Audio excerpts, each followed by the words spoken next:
my goal for my kids is not, that they be successful and rich and all those things are great. My goal is that they be happy people who are fulfilled with their lives. This is Dadography, a podcast with stories and insights on fatherhood from dads around the globe, dedicated to providing you with the tools and tips to become a better dad.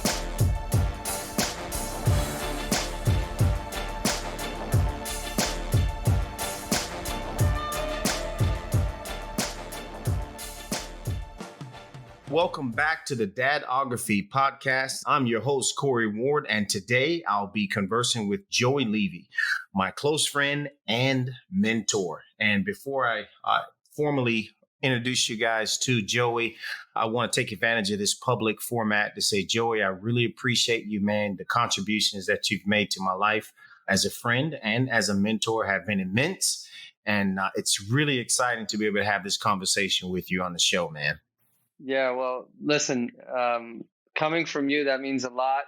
I know that I've added value to you in many ways, but I want you to also know that you're an inspiration to me in many ways.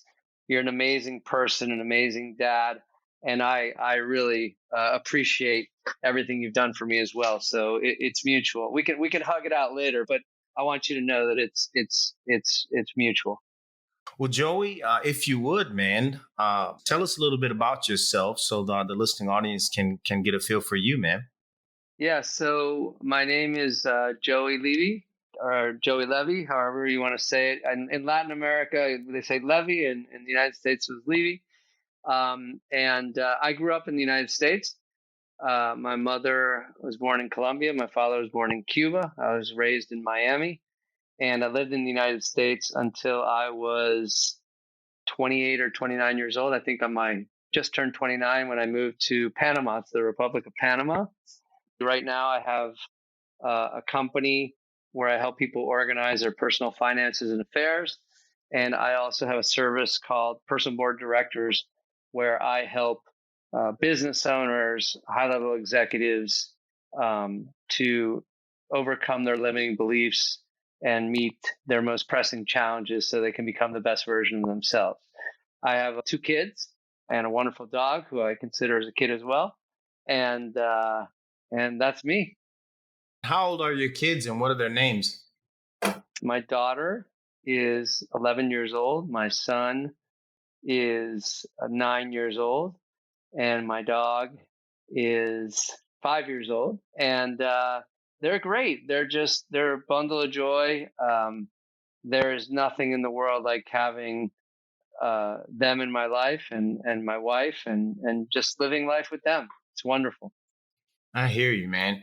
You know, one of the things that I really consider to be important when I analyze or just give thought really to fatherhood is how an individual was raised. You know, if they had a father, if they didn't, and what that relationship was like. So then we can kind of take a look at it and see, you know, how that may even be going on from one generation to the next, or how it may have affected, you know, in a way that, you know, things are totally different from how they were raised. Tell me a little bit about your dad, man. Yeah, my dad was an amazing guy. I got a picture of him pulled up here. He passed away about 3 years ago. He was a very kind guy, nice person, just a good person, and he was a great father in the sense that he was always there for us, and we knew that he loved us. So, I have conversations with people about, spending their money, and I always say the responsibility that I have to my kids. I view it as 3 things, right? Number 1 is they have to know that we, my wife and I personally, as their father, love them. Because I can tell you this from what I do for work and just seeing it in other people. If you don't know that as a child, it doesn't really matter. You give someone $10 million, but they don't know that their father or their mother loved them, and they'll be, a very wealthy, probably unhappy individual. Not everybody's like that. People can break through and do that stuff. I'm just talking in general, right? You give somebody zero, but they were loved by their parents, and they'll be a healthy person who's trying to, improve their life. It makes me think, just to kind of chime in right there, it makes me think Yeah. about a quote that I heard from a motivational speaker, Les Williams. And he said, people often inquire about what he's going to leave for his kids. He said, but it's probably more significant what he's going to leave in his kids. And Hmm. so when you think about, what you said in regards to just making sure that they know that they're loved, that's massive, man. That's huge. It's everything. It's everything. Second thing I got to give them. And by the way, this is what my dad did with me, right? And my mom as well. Okay. Number two is I need to give them, you know, medical care, school, clothes, like roof over their head, all that kind of stuff. And then three is I need to give them an education, um, so that they can in the future be productive people, right? If I give them love, which is the basis of everything, and I raise them in a good, healthy environment, where they can grow and develop properly, and I give them an education, at that point, I've given you all the tools to be a fulfilled person. Because it's another thing I've learned, and I learned this from Tony Robbins. Success without fulfillment is failure. And my goal for my kids is not, that they be successful and rich and all those things are great. My goal is that they be happy people who are fulfilled with their lives. We had a father on last season, Joey, from Jamaica, and Mhm. he said in a very cool Jamaican accent, he says, "My number one responsibility as a father is to make sure my children are happy." And so, the exploration of happiness or contentment, as opposed to just pushing for success, or whatever parents push their kids towards. So it Yeah. when you said that, it kind of echoed what Richard said in season one from Jamaica. Yeah. 100%. I resonate with that and I agree with it. And, you know, making sure that they're happy and fulfilled doesn't mean during the process that they're always going to be happy, right? Because as parents, we have to put limits and we have to, guide them along the way. And they're not always going to like all that stuff. But ultimately, those are the things that a parent does when they love their kids, so that they will eventually be able to be happy and fulfilled. So yeah, so that's kind of like when I look back at my dad gave me all of that, right? Like I always knew, and even more, my dad was very, very, um, the word in Spanish is cariñoso. Cariñoso is like loving, right? Yeah, Uh, endearing. Yeah. yeah, he was very much like, there were nicknames and there was a lot of "I love you." And one of the things that he did, which is amazing, was every single night for my Hmm. until I was 18 and left for college, he would come into my room and he would give me a story and he would sing me a song pretty much every single day. And as I got older, it went from, little kid stories into how is school, what's going on, girls. I had like complete openness with my father as I got older and I was in college about women, about things. Like I would talk with him openly about stuff. He was like a friend in that regard. My wife gave me something that I have on my desk. It's like a little, like, paperweight thing of glass. And it says, "A dad leaves his mark in the world with the love he gives his children." Like there is nothing greater that I believe I'll accomplish, you'll accomplish, anyone will accomplish. Forget about business. The number one legacy that you will leave is what you, like Les Williams said, what you put inside of another person, because that has a ripple effect through literally generations. Because I know people who have not been as fortunate as I am, and those traumas from the past get passed generation through generation, literally, like, that gets handed down through generation. So what my dad put in me, as Les Williams would say, I'm going to put into my kids. And that is way bigger than, you know, any type of legacy you could have. What you put in your kid gets passed down through generations, and it creates generations of people, because that one kid that you have could have two kids or three kids, and then he puts that in three kids, and then they have three kids, and next thing you know, it grows exponentially. That's great. And that's what it is. There's nothing greater than that. Well, clearly your dad had a huge impact on you. I wonder how the way he fathered you then helped shape who you are now. Oh, completely. I think that to a large extent, we're very, very much like monkey see, monkey do. That's how humans are. You know what I mean? Like you're very much a product of your environment. And I grew up in that environment, so that's what's normal and natural to me. I mean, I tell my kids I love them on a daily basis. I'm very affectionate with them. I'm like my dad with a couple of tweaks, right? There's things about me that are different because my mom had a huge influence on me also. So actually what I am is like I'm kind of like the two of them together. So Okay.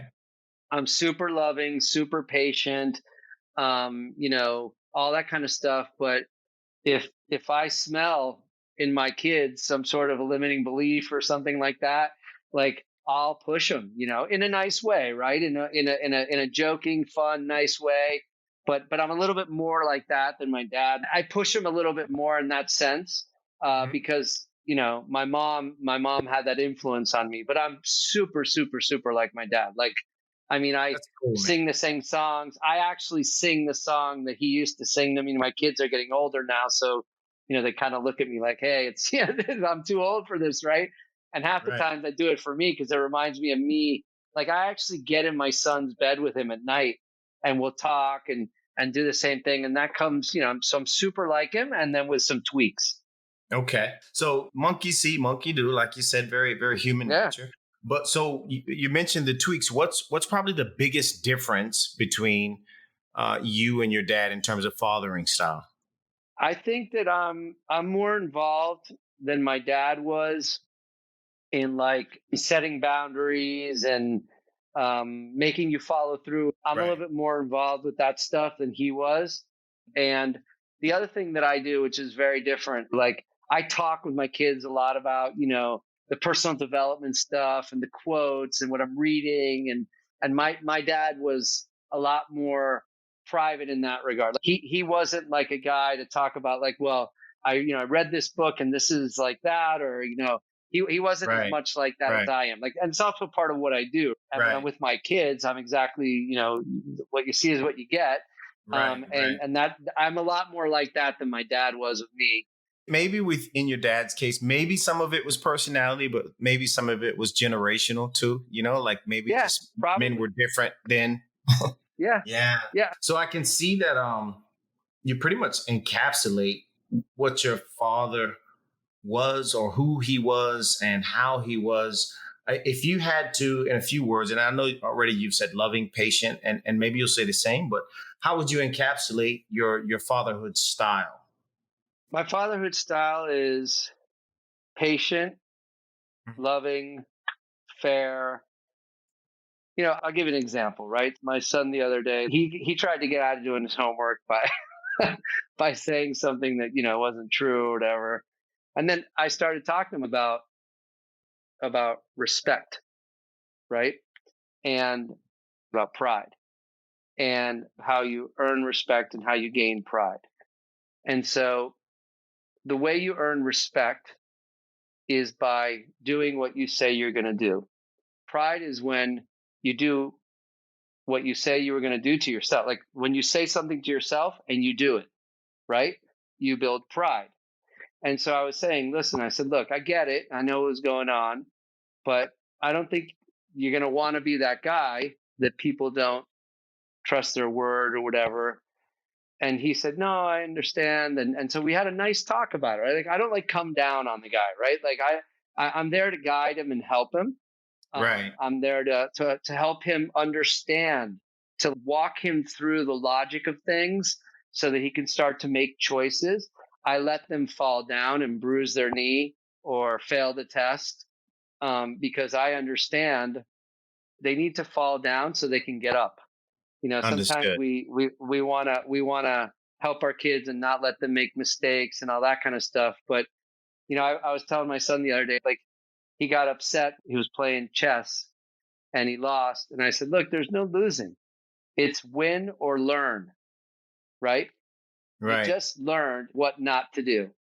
Now, you can get upset that you lost, and look, I get it, right? It's great to have competitiveness and everything like that, but no champion ever, or no person who gets good at something ever, like didn't lose. In fact, when you hear all the stories of all these top performers, they made a mistake. And what they did was they looked at it as, this happened for me, not to me. How can I learn from it? How can I reframe it? How can I flip it around? So I'll go into those conversations and I'll talk like that to my 9-year-old son or my daughter, like Nice. full on. Like there's no like dumbing it down. Like I talked to him just like that. The other day, it was just, I have to mention this just because this is the flip side of it. It's funny. I went to Okay. talk to my son. Something happened, and I went to talk to him, and he looks at me, he goes, "Papi, you're not going to give me one of your long, boring speeches, are you?" and I Nice. and he goes, "You're not going to," and he goes, "I really don't want that right now." And I looked at him. I said, "Fair enough. You know, no long, boring speech right now. It's coming. It's coming. You're not getting out of it. But if you don't want it right now," so I'm very much like calm. I'm very much like, hey, let's use this as an opportunity to to teach the person.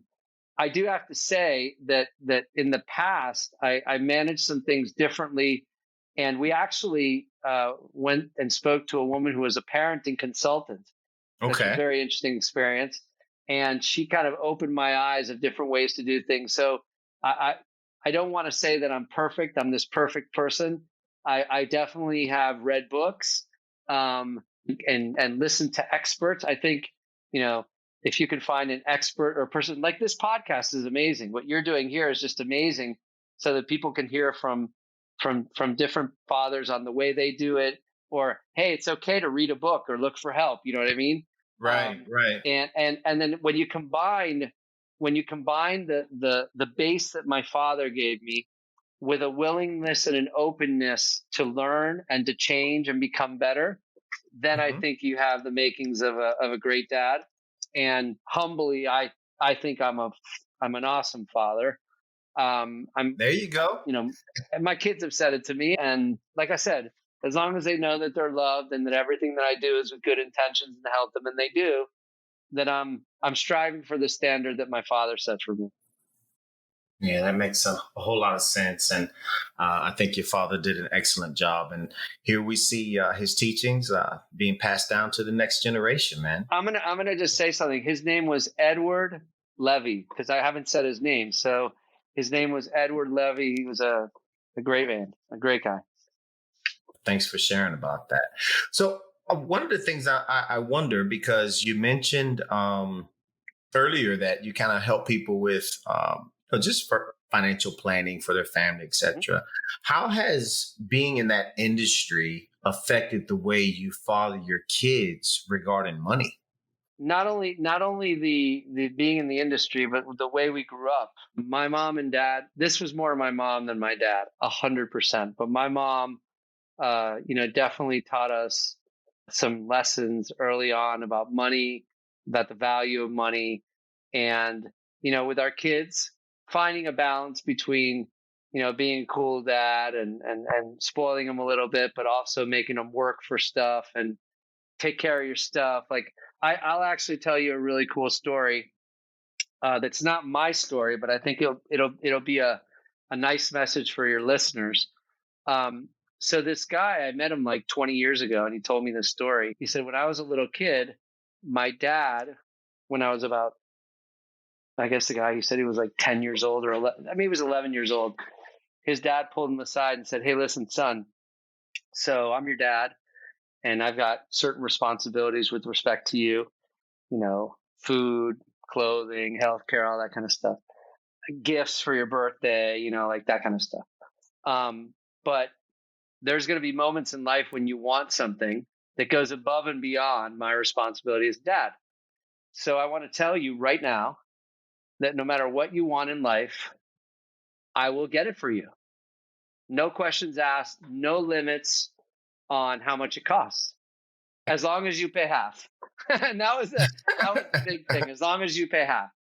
So the guy says, Joey, when I turned 12, I wanted a new bike because I had a little kid bike and I wanted like a BMX bike. So the guy goes to his dad and says, hey, I want this bike. And the dad says, you know what? As a father, it's my responsibility to buy you a bike. So let's go to the bike store. So they go to the bike store, and instantly, of course, the kid runs and goes to the most expensive section and finds the coolest bike or whatever. And the father goes and talks to the salesman and says, hey, listen, I want a bike for my kid. I want a good bike, a solid bike, a nice, good bike. So let's just make up numbers, right? Like, let's say that the salesman said, well, this bike right here is a good, solid bike, and this bike costs $200, just to say a number, right? And of course, the son comes back and says, I got my bike. And it's like a $600 bike. So the father says to this kid, he says, listen, he says, my responsibility as a dad is to buy you a bike. I found the bike. It's $200. That said, if you want the $600 bike, no worries. Here's what we're going to do. I got to put the 200, right? Because that's my responsibility to buy you the bike. There's a gap of $400. You come up with half of the gap, you got your bike. I'll put the other 200, you put 200. Now, I want to tell you something about this bike. This is your bike. It's not my bike. If it breaks, if it gets stolen, if something happens to it, if you don't maintain it, you're paying for it, not me. So which bike do you want to get? So the kid, the guy, the man says to me, I actually wanted the more expensive bike. So the kid said that he worked and he like cut lawns and did this and whatever. It took him like 4 He months. earned his bike. Yeah. And he earned his bike. So this is what he said to me. He goes, Joey, I was the only kid in my neighborhood who took care of his bike. First of all, I had to buy it. Like I had to pay for part of it. And second of all, because I knew if something happened to him, my dad wasn't going to get me another bike.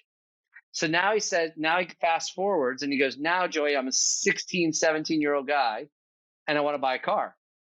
So I go to my dad. Okay. And I say, hey, Dad, I want a car. And the guy looks at me and goes, that's not part of the responsibility of me to buy you a car. That said, whatever car you want in the world, I'll pay half. So the guy looks at me and he goes, Joey, this guy is brilliant. He goes, what car am I going to buy as a kid who's 16 years old with no, I'm not going to buy a Porsche. I can't. I'm going to go buy some shitty used car. And he goes, that's what I did. He goes, I found some $3,000 car, right? And I worked and my dad paid half and I paid half. That said, I had to pay for the gas, maintenance, insurance, anything happened. That was my car. And by the way, I was the only one of my friends who took care of his car. Now listen to the genius of this system. He said, now, Joey, here's the genius of this system. He said, Joey, the number one fight between parents, not the number one, but one of the biggest ones is, I want an iPad. I wanted this. I wanted that. And then the parent says, you don't need that. And the guy said to me, he goes, Joey, when parents and kids fight over things about money about buying stuff, it's kind of disrespectful for you to tell another person what they want is not important. To them, it's important. He goes, my father never said that to me one time. My father never said to me, a car isn't important. This isn't important. What he said to me is, if you want it, go work for it and I'll pay for half. So I never heard from my father that what I wanted wasn't valuable or important. I never heard those words. He always threw it back on me. And if I wasn't willing to do the work, then I didn't get it and I had nobody else to blame. He said, I never got into an argument with my dad over money. He goes, now as an adult, I realized the brilliance of the system. So I actually had a customer who had that problem. And I sat down and I said, hey, do this. And he came back and he said, Joey, that was amazing. He's like, you're right. I didn't realize it, but I was telling my daughter that what she wanted wasn't important. And that's super disrespectful to her. The other thing is they really value the item that they had to work for, like you mentioned earlier. I mean, there's correct. And you find intrinsic value there. And not only that, you find out if they really want it. Because if I say to you, like, hey, Corey, we're going out. This is human nature now, right? Hey, Corey, we're going to dinner. It's on me. I'm paying. All right. Well, hey, an extra this, an appetizer, because someone else is paying, right? But when you got to pay, You find out if people really want to do something when they got to pay. So that's a very smart way of seeing, does this kid really want this or not? Or is it just like, of course, if someone's going to offer to buy me something, of course, but when I got to work for it and I want to put my money, then I find out.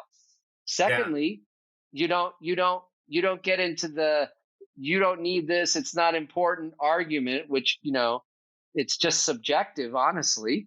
Right. And then third, they value it. So it's like win win win all around this system. Sometimes, you know, maybe you stretch a little bit, like as a parent, to spoil them a little bit. And then other times you say, hey, dude, you want this? Work for it. Yeah. And then Well, lo and behold, they don't want it, right? Oh, I guess you didn't want it, but don't blame me. It's on you. yeah. Totally appreciate that insight. That's I'm certain that'll be one of the highlights of our conversation today. It makes me think about a quote I heard. I'm going to give you the quote, and then I'd like for you to give me your thoughts on this quote. Right? It says, "If we don't equip our kids now with some basic money management skills, they may learn later the hard way." What are your thoughts on that? I'm gonna tell you a story now about my mom. This is part of why I said, like, I let my kids skin their knee or fall down, right? So when I was a little kid, I wrestled. Not a little kid. I was in high school. I wrestled, right? Okay. In 10th grade, I wrestled. I got into wrestling. I really loved it, and I got it into my head that I wanted to go to wrestling camp. And there was this wrestling camp. Grew up in Miami, and there was a wrestling camp in Tampa. It was a wrestling camp from Iowa, which, if I remember the guy's name, it was Dan Gable, was the famous, it was like the Iowa wrestling camp. Dude, I wanted to go to that thing so bad. And I went to my mom and my dad and I said, I want to go. And of course, my dad wasn't a sports guy. So he was like, I don't see the value in that at all. And then my mom was like, at first, because it was in today's dollars, it Hmm. would probably be like $7,500. Like, it wasn't cheap, right? And Right. Right. so it was like a full on camp. Get on, get on a plane, go to Tampa. You're at the facility. We actually are at the at the Bucks, where the Tampa Bay Bucks train. So my mom initially was like, "Well, I don't know," and I kept, Bob, please, please, please, please, please, please, please, please, please. Okay, you can go. So I go and I get on the plane and I go. And when I land and I arrive at the camp, I'm like, oh my God, I just made like the biggest mistake of my life. And when I got there, and I don't want to say that all wrestlers are like this, but this was maybe my perception because I was scared. So Right. I land, and it's me and like 150 meatheads. And I was like, I shit myself. Like, I shit myself. I'm not joking, right? Like, I shit myself. And I got on the phone and I called my mom, crying, like half crying. And I was like, I'm mom. And she's like, yeah, is everything okay? And I'm like, I literally, Corey, like, I'm talking about, like, I've been there like a half hour. Okay. And my mom's like, are you all right? And I'm like, everything's fine. And she's like, what's going on? And I was like, Mom, I made a mistake. And she's like, what are you talking about? And I said, I made a mistake. This is not the right thing for me. And she said, whoa, wait, what? Hold on a second. Let me see if I get this straight. You're You seventy five came hundred to dollars in us. the red. Let me get this You're straight. So, 7,500. Let me get this straight. yeah, Like, yeah. I had to go to bat with your dad because your dad doesn't see the value in this stuff. And you want to come home? And I said, no. He goes, listen, let me tell you how this is going to go. Figure it out. She hung up the phone. For 2 weeks, I got the shit kicked out of me. But I learned something, which was, as bad as you think it is, it's usually not that bad. And you survive and you figure it out and you get tougher and you get punched in the mouth and you bleed. And you know what happens? What's that? Nothing. Nothing happens. You wipe off the blood and you get up and you go again. And so what you said before, your quote is, I got punched in the mouth when I guess I was 16 or 16 years old. I got punched in the mouth. And those 2 weeks of getting punched in the mouth, were pivotal. Like I look back on that as one of the most pivotal moments of my life where I physically got my ass kicked and it made me tougher. And the reality is life is wonderful and beautiful, but sometimes you get punched in the mouth and Right. you got to have the skill of wiping off the blood and getting up and going. So where does that filter in as a dad? I'll actually be like that with my kids. Like, hey, dude, like, shake it off. Let's go, bro. Like, hey, it is what it is. And Yeah. so that came from my mom, but certainly as a dad, I'm more like that than my dad was. My dad would have been like, "Oh, come here, don't worry." Like he would have been like, "Come back, don't worry, just come back." Right. Right. Right. So those lessons are good. I think that it's good to let people fall down and make mistakes and learn from those mistakes and build a little bit of mental toughness and physical toughness. Hey guys, this is Corey, host of the Dadography podcast. This episode is sponsored by and dedicated to you. Thanks for all your feedback and support. I mean that. However, if this is your first time tuning in, please be sure to subscribe. And if you've done that already and you're getting some value from our interviews with dads from around the globe, please share. Teamwork makes a dream work. Now back to the show. Joey, recently I spoke with, as a matter of fact, it was last week. I had a great conversation with a dad from Barbados. Uh-huh. And his kids, though, were born in the U.S. And despite that, he made it a point to make sure that they visited Barbados or at least were aware of Bayesian culture as a whole.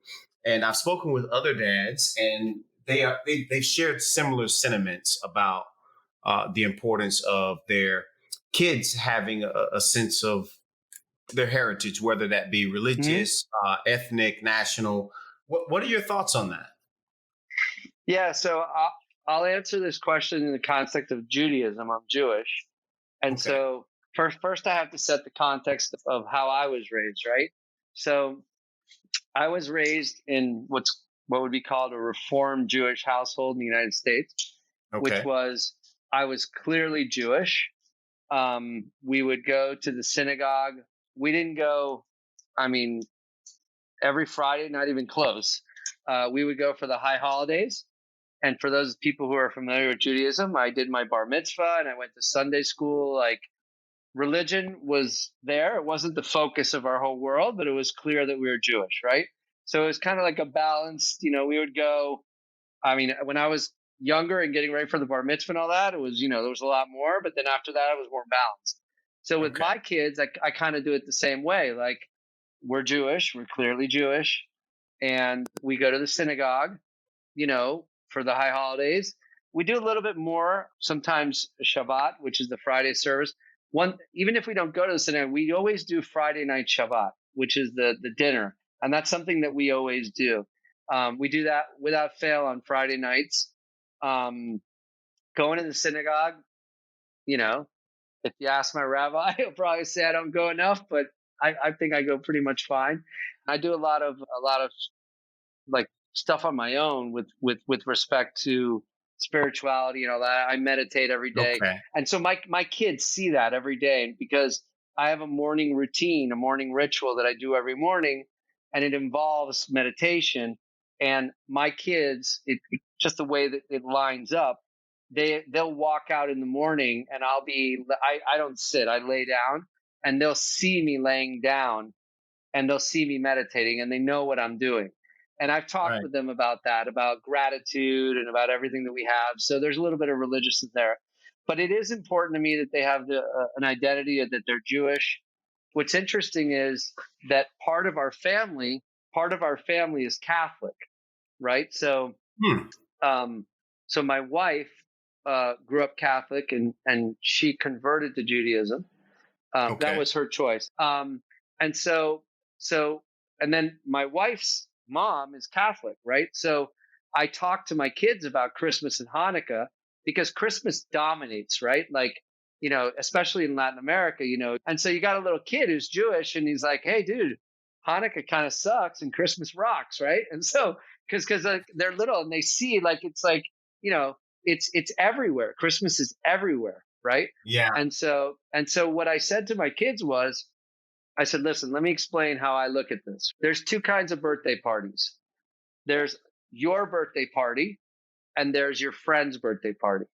So in your birthday party, everybody comes to your house or wherever the birthday is, and they bring you gifts for you, and it's your party, right?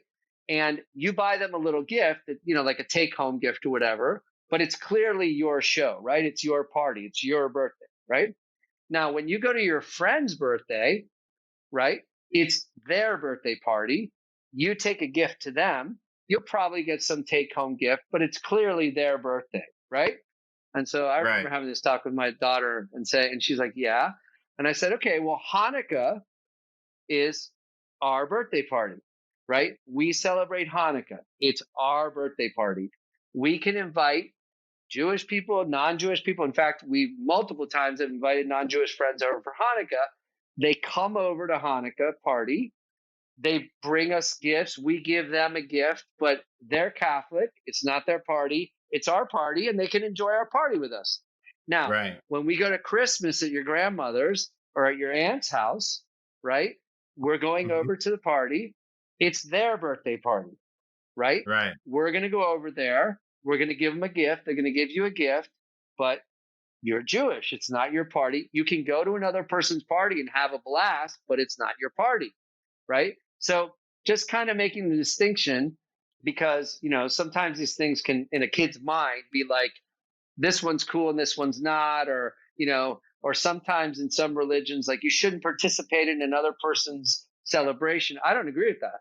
I think you can participate in everybody's celebration, and that doesn't take away from who you are, right? In fact, if you know who you are, you should be able to celebrate everything, right? And just enjoy it with your friend, but know who you are. So that's kind of what I tried to instill with my kids, with respect to that. And it's a balanced Jewish identity. They know they're Jewish, and then once they're older, they decide. Everybody decides what they want to do when they're older, right? Right. So whatever you want to do, whatever floats your boat, right? So, are there any things that are part of Jewish culture that you consider to be kind of like an invaluable part of their upbringing? Yeah, that's a good question. Judaism. This is just one guy's perspective, right? Like, Judaism, I've always just seen it as a religion that has, good, solid morals, ethics, values, teachings. One of the things that I've always liked about Judaism is, because I actually went through a period where I asked myself, like, do I want to follow Judaism? Do I like? Because I'm very introspective, right? So Okay. I like a lot of times we're in something just by inertia, right? Like, you haven't chosen it. It's just what you know, and you never chose to look at it, and you're just in it because you're in it, right? So at one point I sat down and said, like, all right, I actually took it deeper. I was like, all right, do I believe in God? And then if I believe in God, which I do, then how do I want to celebrate that relationship, right? Do I need an organized religion? Do I just do it on my own? Okay, there's benefits to organized religion. Okay, which one, right? Like, I don't have to be this. And I opened it up. I actually read, I read books on Buddhism and Hinduism and Christianity. And I opened it up, right? Okay. And I kind of looked into that. So anyway, as I studied it, and I realized a lot of the values that I resonate with were in Judaism. But one of the things I found interesting about Judaism is that Judaism doesn't try to, like, convert other people to Judaism. Like, there's nobody trying to persuade someone to believe in Judaism, which I found to be interesting. Um, and so I just kind of look at it as, it's a religion that has a lot of the values. I'll give you a very big value of Judaism is family, right? So let's just take, for example, Shabbat, right? So Shabbat is on Friday afternoon until Saturday afternoon. It's the day of rest, right? Mm-hmm. Um, but if you think about it, like, that's very wise, right? Like, with the way we are today with work and technology, it's very easy to get caught up in the day to day and to not have that moment, with your family. So what's Shabbat? Shabbat is like putting in a ritual, like a morning ritual of, once a week, separate away and, be with your family. That's essentially Yeah. what it is. Like, or, I mean, it's supposed to be study the Torah and all that stuff. But if I want to look at it kind of in my way, it's like, hey, every Friday night we're having dinner together. Now, I'm not a guy who doesn't go out on Shabbat and doesn't drive a car. I do all this stuff. But just the thought of separating out of time and saying it's easy to get caught, in the day to day rat race and whatever, and lose perspective of what's really important. So separate out time where you can focus on your relationship with God, your relationship with your family, being with your kids, being with your wife. Like that's very smart. Like that's really great. That's a nice value, right? Right. So Judaism has a lot of the values that resonate with me, and so I want to put that in my kids, and then however they choose to celebrate that in the future, they can do that. We've got ourselves in a new world, man. We've got COVID that literally shook up the world last year. And I know that you had a really nice office in a high rise overlooking I guess that'd be what, the Panama Bay? Is that what that called Yeah, over there? yeah, yeah, Okay. yeah. The Bay of Yeah. Panama. So Yeah, sure. yeah, Bay of Panama, looking out at the water, beautiful sun, boats in the marina, just gorgeous, right? And your kids going to school to day. And then now, coronavirus literally deconstructs all of that and then reconstructs this alternate reality now where you're at home. You can share about this. You let your office go, and now your kids are schooled virtually, and your wife, even though she worked with you in the office, is now at home with you all, and you are all now in this little, for lack of a better term, just this cell. Tell me about that experience, man. That transition. Over the last couple of years, I've done a lot of work personally to. I went through a couple situations a couple years ago that were difficult, and took that as an opportunity to kind of rewire or work on my mindset and rewire that mindset and really exercise that mental and emotional muscle. And kind of my default like thoughts now are things happen for me, not to me. So when COVID hit, and by the way, I always tell people this, the events of your life have no meaning. You put the meaning on the event by the way you choose to look at it and the words you choose to use to describe the event, right? So if Hmm. you say you're in lockdown, you feel very different than if you say you're protected in your house. Same Right. situation, use a different word, you feel completely different. So since the beginning of this, right when this happened, my instant thought was, this is happening for me.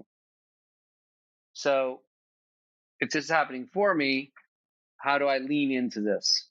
Right. So, like you said, I shut the office. I had wanted to do virtual meetings for a long time with customers. They weren't really into it. And I said, well, this is the opportunity. And I shut the office, virtual meetings, and just things like that. So, how does that play into being a father? I said at the beginning, monkey see, monkey do, right? If I would have Mhm. been in this house sitting here saying, why is this happening to me? I'm a victim. This is terrible. We're in lockdown. Like all that stuff is being put into my kids, right? And I'm kind of programming the way, like showing them the way that you react to situations, right? And monkey see, monkey do. So Okay. what they've seen is two people, me and my wife, who said this happened, and we talked to them about it, and we said this is the new situation, and we're going to lean into this. So let's figure out the benefits of it, right? And let's figure out this and that, and then you do what you do, and so through actions, through them seeing me, I give you an example. I put together when COVID hit. I put together a presentation called How to Manage Fear and Control Your Mindset in Order to Prosper in Uncertain Times, right? So I put Okay. that together, and that has been seen since March or April, maybe, let's say April, from Canada all the way down to Chile by over 6,000 people. that means that's me in my house on a Zoom call with 500 people from Dell, 500 people from Sanofi, 200 people from the Chamber of Commerce, 100 of my clients, right? Like, and these are Zoom calls that I'm doing multiple times a day. Just imagine if the average event had 150 people, I did 40 of these events, over the months. And my kids are listening to me say things like, the events of your life have no meaning. You put the meaning. This happened for me, not to me, and telling them how to manage fear. And so my son, it was really funny. Like, my son would come in and he just lay down, and I couldn't stop the webinar or whatever. And he wasn't saying anything. I just let him, and he would just listen to me. That goes into their head, Right. right? That's what they hear. This is a great quote. It's, when there's a crisis happening and when there's a problem happening, you don't rise to the level of your expectations, you fall to the level of your training. So if I said to you right now, hey, Corey, somebody that you love is 10 kilometers away, and if you don't run there in 20 minutes, something bad's going to happen to them. 99.9% of the people, like, they won't instantly become a Kenyan, like, marathon sprinter, because Right. their hopes and dreams are they will. They will start running and they'll be sucking wind, and that something bad will happen to them, because you don't rise to the level of expectations, you fall to the level of your training. Now, if you're trained for it, you'll make it, right? So in this Exactly. situation of COVID, I was trained for it, right? So I instantly went to my training. This happening for me, not to me. And that energy, that vibe, that way of being is the way that it's been in the house. Like, what are we going to do? All right, let's figure it out. Okay, and so interspersed in that is, okay, let's take an opportunity and let's leave the house and go for a week to the beach, right? Following all the rules, of course, right? Right. Right. But let's take a break. And so we intersperse the breaks. There's a lot of positivity, and that's what my kids are learning. Like, when I look back on this event of COVID, I think the biggest thing that I hope that I impart on my kids is that things don't happen to you, they happen for you. And if you see it that way, then you start to see things that you wouldn't see if you're taking the other perspective. Yeah. There's a quote by a speaker who's passed on, Jim Rohn, quoted for saying, "You can't control the wind, but you can certainly control the sails." So That's right. it's important to recognize that, like you said, either you see it from the perspective of this is happening to me or this is happening for me. And it sounds like you really did a great job with the kids and it's probably going to be the title of this show, man. Monkey see, monkey do, right? But because Yeah. it speaks a lot to the impact of a father on a child's life, and how mindful we should be of what we do or don't do in front of them, and how the reality is that they're always learning from us by observation. So in this Yeah. COVID scenario here, it sounds like they've been pretty good, man, based on just saying, hey, let's make the best of it. What does family time look like now? Because before, maybe it's just going outside. Maybe your daughter's going to a birthday party. Maybe your, Yeah. son's got friends coming over, hanging out in the pool. So it's different now. So what does family time look like now? And I ask because my thought has been, this has got to be more intentional than ever before. Like, before like I said, okay, well, my daughter's going to a party, or my son's got friends Right. coming over so now it brings out, it seems to me that it has in me drawn out an area of fatherhood that, I don't know, wasn't required before. Now I've got to intentionally say, okay, I've got to design family time. What are Yeah. your thoughts on that, man? Yeah. What does it look like? So I'll break it into two. I'll break it into two buckets, and I'm laughing for a specific reason. Like, Okay. so I've got my son, and my son is 9, and he's just up for hanging out all the time. So there's nothing to design. That guy is always on, ready to play, ready to hang out.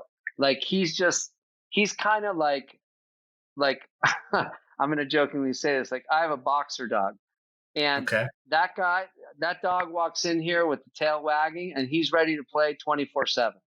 Like Right. you don't have to call him. You know what I mean? Like he's ready to go. So that's kind of how my son is.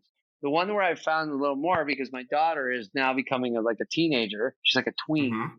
That's Right. where I have to put. That's where I have to put the intention because she's more into like I'm talking with my friends on Zoom. I'm watching my movie on this or my iPad, and so that's where I'm starting to or had to be more deliberate. Like, so for example, today I said to her, like, or yesterday, I said, hey, I want to watch a movie with you. I want to hang out with you.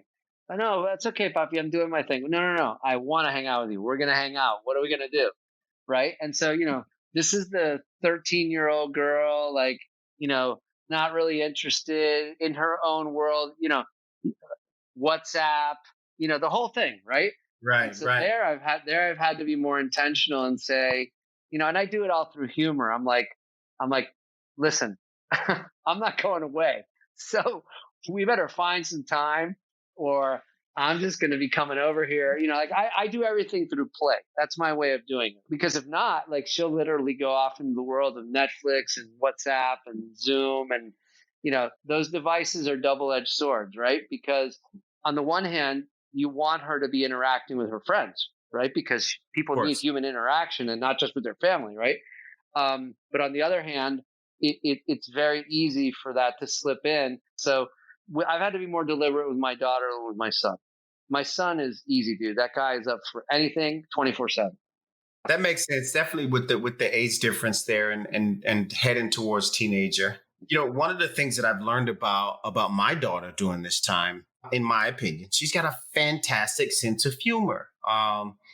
Recently we watched Monty Python and the Holy Grail. That's a certain type of comedy, it's not slap. Oh yeah, It's more of an intellectual type deal. And she was cracking up. She was getting all of the jokes, and I was like, wow, she's got a yeah, great sense of humor. And even when she makes a joke, her timing is just it's flawless. And you would never see that coming because she's a pretty serious person. But definitely because of COVID, I've learned that she's got a fantastic sense of humor. Joey, I'd be remiss not to address the fact that you mentioned your dog. Is also one of the kids. Um, right. my daughter has been, and she has been relentless for about a year and a half, maybe 2 years now, Do it, do asking it, for a dog. Well, do she's it. already got my vote. The first year, I was like, no. We rolled around to year number two. I'm like, all right, you got my vote. So she's working on my wife now. So we'll see what's the outcome of that. But she's definitely relentless. Tell me a little bit about being a dad and having or the benefit of having a dog in the house. You said do it. Tell me about that. Yeah. So dogs are animals that are just in the moment. They're in the moment and just always up for everything. And the in the moment part is the key.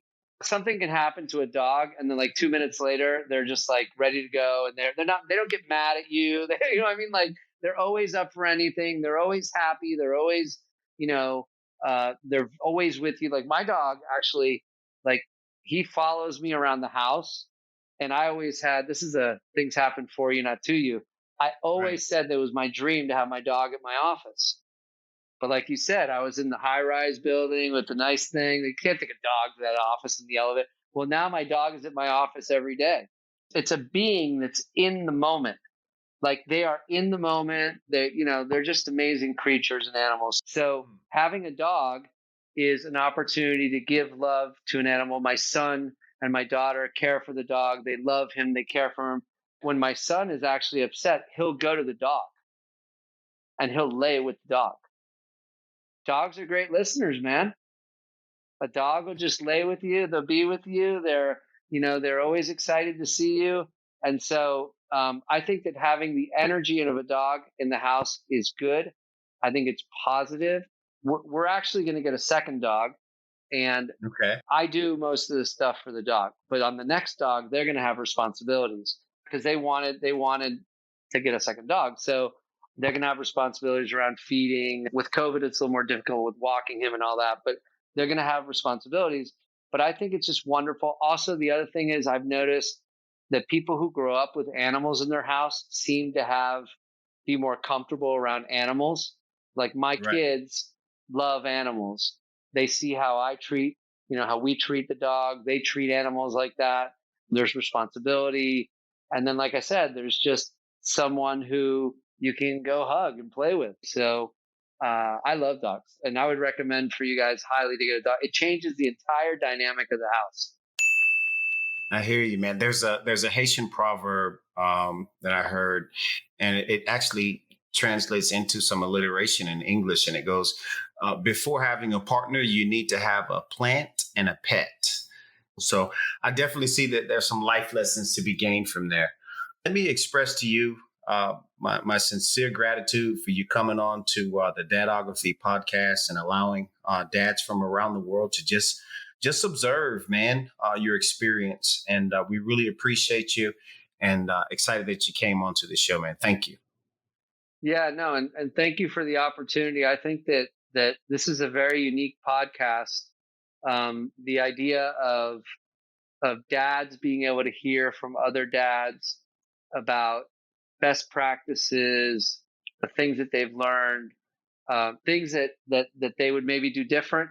Right. Also to hear the challenges sometimes, and having a forum where people can hear about the positive things that I learned from my dad, the things that I aspire to be as a dad, and the ways that I can improve, and to hear other people.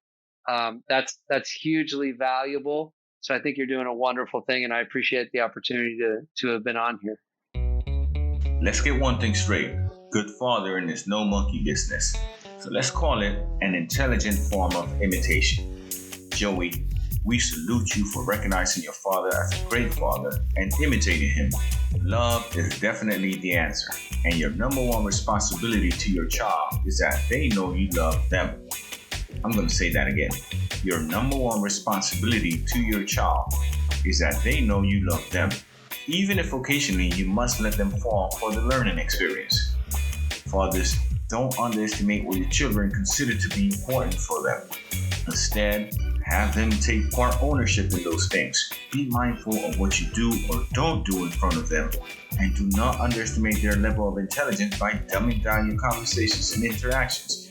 Shalom, Joey, and thanks for sharing with us. We have another great one coming up next week. See you all then.